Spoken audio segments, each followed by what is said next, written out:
हजुर हजुर हजुर हस् सर ल हुन्छ धन्यवाद है बुवा चाहियो दाइ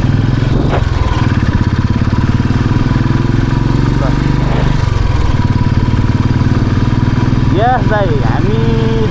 अघिको उता 0बाट आउने रहेछ अब कालीगण्डकी देखिन्छ अब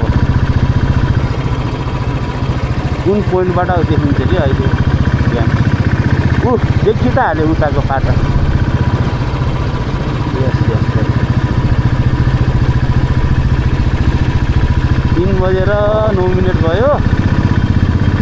भनेपछि कति घन्टा लाग्ला भनेर सोच्नै सकिएन तर धेरै छैन दाइ बाटो यतिकै हो अब हामी हेर्नु त दाइ भ्यू क्याप्चर गरेँ चाहिँ मैले है तपाईँ अगाडि अगाडि जानुहुन्छ हल्का जानु नि त जानु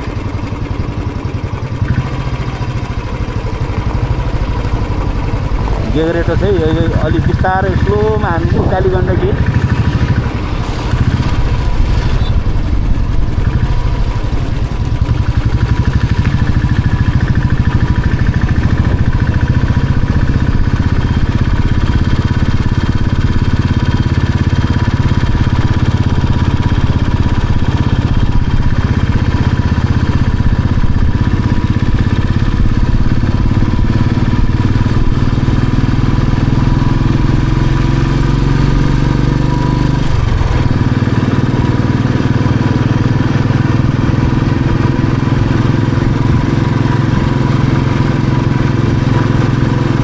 ढाड दुखेछ कि नै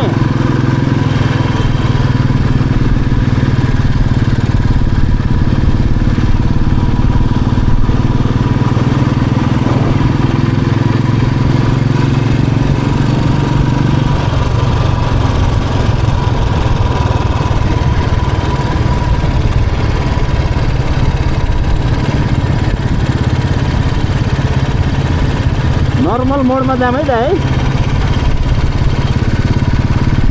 एकदम नर्मली जाम कि है स्पिड चाहिँ धेरै नगरौँ कि भनेको है योभन्दा हल्का गरे केही फरक परेन पुगिन्छ क्या दाइ अब कति किलोमिटर छ मैले त्यहाँ हेरेन तर म्याक्सिमम लाग्यो हामीलाई यो यतिकै हो भने 2 घन्टा लाग्छ क्या त्यहाँ ल म्याक्सिमम लाग्यो मेरो अन्दाजमा अरे मालढुङ्गा के अब रातै अब परिहाल्यो भने बस्ने ठाउँ त जाँगर भोलि बिहान जसरी पनि अब बिस्तारै हेर्दै फेरि गर्दै भोलि होइन दिउँसोतिर अब भात खाना गरेर भयो लेटेमा खाने कि उतै के अरे मार्फामा खाने कि जङ्सनमा खाने भात खाने गरेर जान्छ नि त है नि त बिहानको त्यो बेला पनि भ्यू हेर्न पऱ्यो नि तर यो सही डिसिसन गरेर रहेछ भने यो बाटो आएर अहिलेसम्मलाई रिग्रेट भएन होइन है नौलो बाटो पनि भयो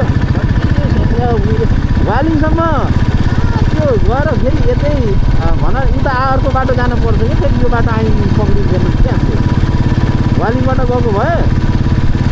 त्यो खोलाको पारी भनौँ न यही खोलाको पारीबाट जाने हो त पक्रिने क्या हामी अहिले बाटोको पारीबाट गइन्छ कि वालिङतिर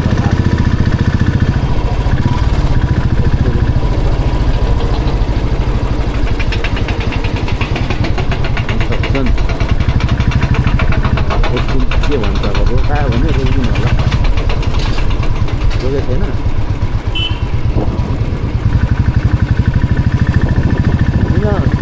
होला कि यिनीहरूलाई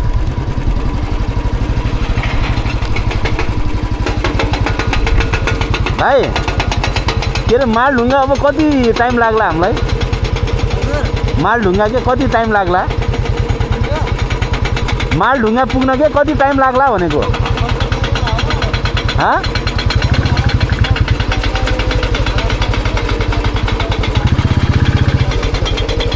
कसो गरे 2 घन्टा बाटो त ठिकै हो यतिकै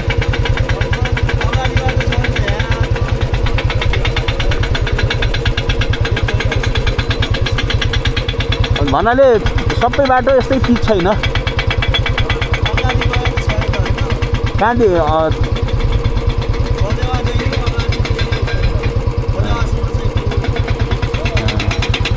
भाइ त्यो भल्युम सानो गर्नु त म त दुईवटा डिस्ट्र्याक्ट भयो क्या एकैछिन है यहाँ भाइले बोलेको नि सुनेन क्या कति गऱ्यो भाइ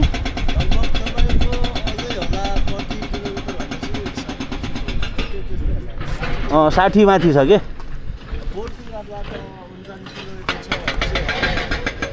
20 किलोमिटर अफ छ अफ रोड छ पुरै अफ रोड भन्नाले ग्राभिलो अफ रोड ल हुन्छ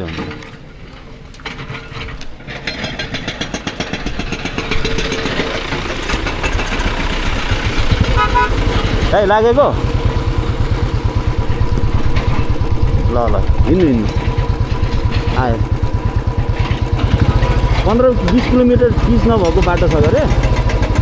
अलि माथि हो अरे ल हुन्छ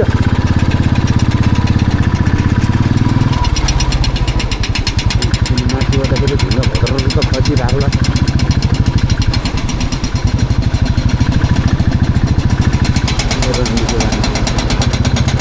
गाडी यसलाई भन्नु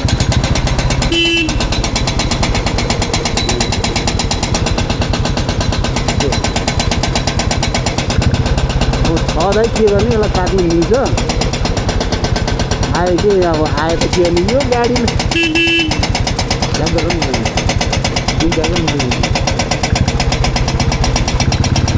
एउटा चाहिदियो कि